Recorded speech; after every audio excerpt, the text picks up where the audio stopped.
Welcome to the channel. Today we are focusing on the god Loki. Loki, the eternal trickster, the bringer of chaos. We are getting to know him just a little bit better today. And we're getting to know him a little bit better by looking at his wives. Now, firstly, it's important to get to know him a little bit better because at first glance, Loki seems nothing but trouble. That's in part because we've all been brought up by Hollywood movies, and Hollywood movies are really simple. There are good guys, bad guys, and the good guys always win. But mythology, like life itself, is just a tad bit more complex. And so is Loki. Loki is literally and figuratively a very multi-dimensional character. So that's why we're getting to know him better. And secondly, why are we getting to know him through his wives? Because we're looking at his wives today.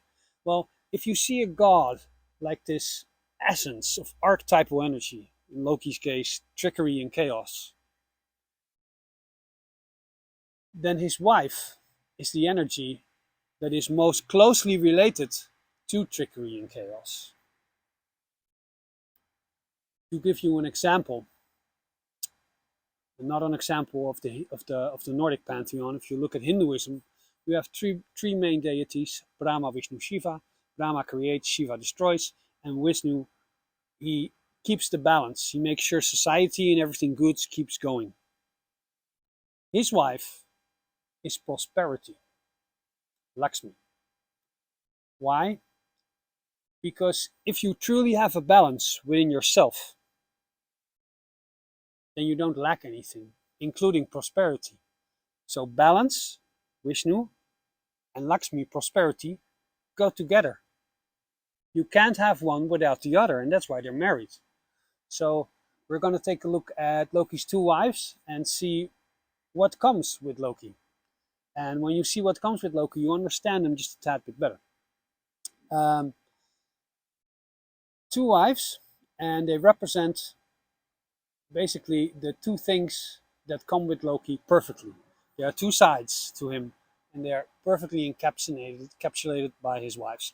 Let's start with his most famous wife, which a lot of you have probably heard of it, Angrboda. Angrboda, her name translated means grief. Because that's what happens when Loki shows his pretty yet ugly face into your life. You are tricked, things go wrong, you fall on your face, you lose stuff, friends and family leave you, there's nothing but chaos, you don't know what's going on. What comes with that automatically? Grief. But then what comes out of this grief? Because Angrboda gave him three children. He gave him Jormungandr, the serpent, Fenrir, the wolf, and Hel, the daughter which resides over all the dead people. And there are also symbols. Jormungandr represents your subconsciousness, because that's what we're all afraid of, our subconscious fears coming to the surface. The wolf, which only grows and grows, that is anger and rage, because in the end, in Ragnarok, is Fenrir who kills Odin. And Odin is a symbol for wisdom, meaning that if you let your rage go and go and go and grow and grow, in the end it will consume even your wisdom, and the whole world will become dark for you, just like in Ragnarok. Because these stories aren't just stories who tell a tale of things that are happening outside of ourselves. Simultaneously, they are telling a tale of what is happening inside of ourselves. Why? Because as above, so below, as without, so within. And so is mythology. Where was I again? Well, Jormungandr, subconscious fears, Fenrir, rage, and then you have Hela, and she represents our fear of death. And that's also a very big fear for all humans on Earth. So you have grief, and out of that come the worst fears that you could possibly imagine. I think thus far, everybody goes like, yeah, we know. Loki's a dick. But now we're going to look at his other wife. It's not often talked about, Sygin. Sygin also bore him children, but the most important part is that Sygin is his wife that never leaves his side.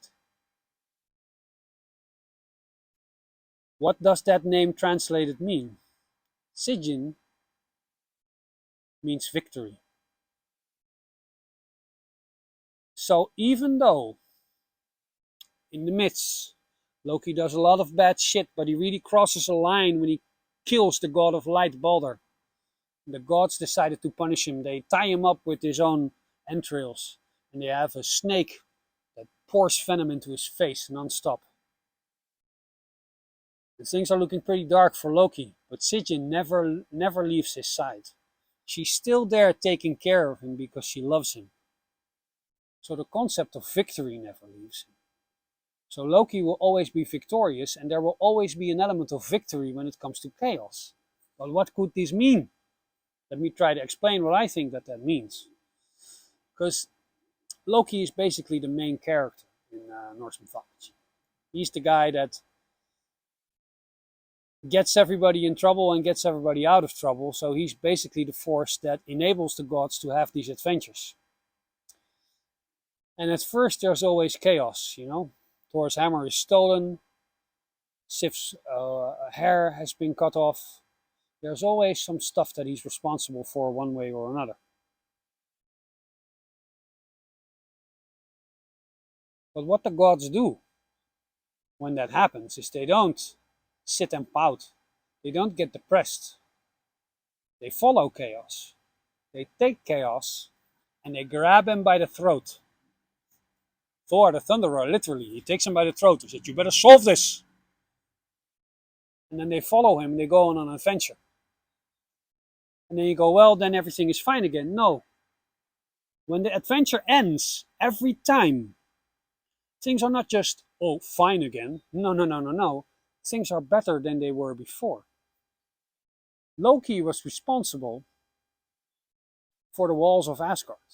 Without Loki, Odin wouldn't have his horse, Sleipnir. Thor wouldn't have his hammer. Freyr wouldn't have his ship. I could go on. Loki has a prize. But that prize can be detected by looking at mythology and looking at his wife. Sygin, victory, never leaves the sides of chaos. And in that, I think our ancestors who crafted these tales had a valuable lesson for us. Whenever your life is touched by chaos, whenever you lose your job, lose your house, lose your wife, lose your sanity, don't be afraid. Don't run. Don't fight too much. But see where they take you. Because if you follow this spark of chaos, in the end you can find a valuable treasure. You can find something that is as essential to Thor as his hammer, and as essential that his horse is to Odin. You can find something that is just as essential to your life.